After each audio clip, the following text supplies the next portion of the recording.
Catherine, please, the stage is yours. We're very keen to hear. About market cap, I think £5 billion. So, depending on where Brexit news has been today, probably about that. okay. Good afternoon. I'm Catherine Faiers. I'm the COO at Autotrader. For those of you that don't know the business, we're operating at scale. We receive about 55 million visits to our platforms each month, and about 80% of those come through mobile devices. On the supply side, we typically have around 480,000 cars listed on our platform from around 13,000 dealers operating in the UK. So we're at the heart of the car buying journey in the UK, and we're the largest marketplace. It's that marketplace business model that has driven much of our growth over the last few years. So by having a huge audience, we typically are the most effective sales channel for our retailer partners, which in turn means that they advertise most of their stock with us. It's that stock combined with the consumer experience that we create means that we keep curating and building bigger audiences, which in turn fuels the growth cycle. And it's that marketplace model and that growth cycle that has underpinned our growth. Over the last 5 years, we've grown revenue and profit consistently. So revenue at about 9% CAGR and operating profit at about 16%. Whilst that financial performance has been strong and consistent, the business underneath that has changed very significantly. So Autotrader was founded in 1977. It was a regional print publication, a series of titles around the UK, one of the biggest weekly circulation of any print title back in the 70s. The business embraced digital early and decided to really adopt a digital model in its infancy. And it set up that business, very importantly, to compete against the core print business. So the digital sales team were out there selling and cannibalizing and competing directly with the print business. That meant that by early 2014, the business was in a position to print its last publication and was a truly digital business. More recently, what's driving the success of the business is the data that we have access to. About 55 searches are performed every second on our consumer platforms, which gives us unique insight into consumer demand. That insight we have into consumer demand means that we can also then monitor the supply response in terms of price changes and stock movements that result from that demand. And it's that insight that's really driving the business today. That history is also incredibly powerful for our brand. It's that history that means that we have over 90% brand awareness in the UK, and we're one of the most trusted brands in the UK as well. We influence over half of transactions across new and used marketplace in the UK, and it's that transactions number that's really been fueling our growth as well. When it comes to transactions in the UK, there's been lots of speculation about whether consumers will still want to buy cars. We believe very strongly that consumers still demand exclusive access to cars. Whilst how they pay for them and how they may access them will change, having exclusive access remains really important. So when we look at the UK market, we see that the car park itself continues to grow. So the number of vehicles being scrapped in the UK each year is less than the new vehicle sales each year. We also see that vehicles per head, a really important stat for us, continues to grow, and it grows in particular outside of the London market. Outside of that, we see this very emotional connection that consumers still have with cars.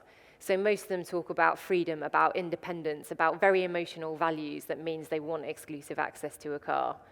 And that doesn't actually change, interestingly, for younger generations who still very much associate having exclusive access to a car as being part of growing up.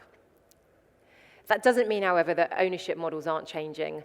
We see now that 90% of new cars are bought on finance in the UK, and about 30% of used cars are bought on finance. And with the emergence of leasing and subscription and other finance models, how consumers access those vehicles, we believe, is very much going to continue to change. So talking about change and the future of buying, when we think about our core business and our future growth, we think about it in terms of 3 horizons. So we have our core business, which we believe will continue to drive most of our growth by offering new prominence products, by continuing to bring data products to the market, and by embracing new finance models. Our core business is set to grow. Alongside that, we're also accessing adjacent markets. So we've built now one of the largest new car marketplaces in the UK. We have now over 30,000 physical new cars listed on our platform and millions of consumers engaging with those each month. We also entered into a joint venture partnership with Cox Automotive towards the end of last year and are building a digital auction platform to try and disrupt the physical auction market by which retailers trade vehicles between each other. And then finally, the future for us is very much one that involves the transaction and more of the transaction being completed online. We think this is a better experience for consumers, but also for our core customers, enables them to rethink and restructure their cost base. So when we think about those markets and how we size them, the bottom left green box, the used car market, is where we currently operate. And by enabling online transactions, that 3.8 billion of cost suddenly becomes addressable. That cost is currently invested in salespeople, in physical locations, in logistical processes by retailers. And if more of the transaction was completed online, then less of that cost would need to be in place. In our adjacent markets, it's also very much a digital-driven journey. The new car marketing market, a very significant proportion of that is still invested in above-the-line and offline marketing channels. And through our new car marketplace, we believe we now have an opportunity to access that.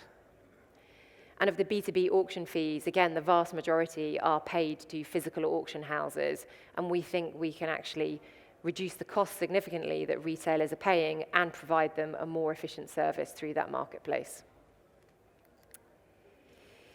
It is fair to say, however, that digital has already had a very dramatic impact on how people buy cars. So back in the early days of Auto Trader, when the adverts in our magazine were typically a photo of a car and a brief headline, most consumers still relied on the retailer experience to complete both the research part of their journey and the transactional part of their journey.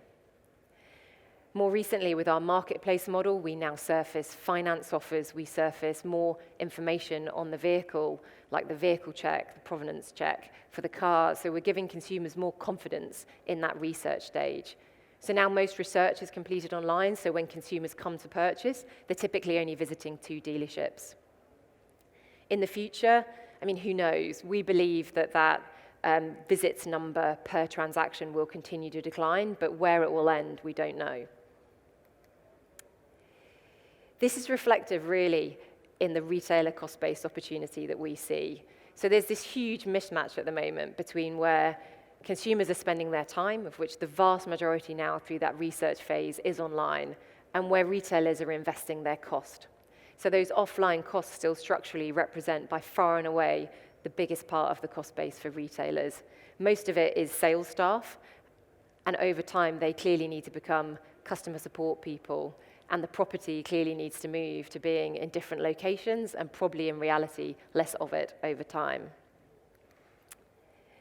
That said, despite this disruption and despite this evolving journey, most consumers, when you ask them today, still very much rely on some physical experience with the product. So most consumers wouldn't buy a car without seeing it, without experiencing it. It's often the second most expensive purchase or financial commitment that people make, and so there's very much still a role for physical retail in some form. So we believe that this journey will continue to evolve, and as our businesses evolve from being print to digital to data, we're very much hoping to evolve along with this journey and to enable more parts of that transaction to be completed online. Thank you.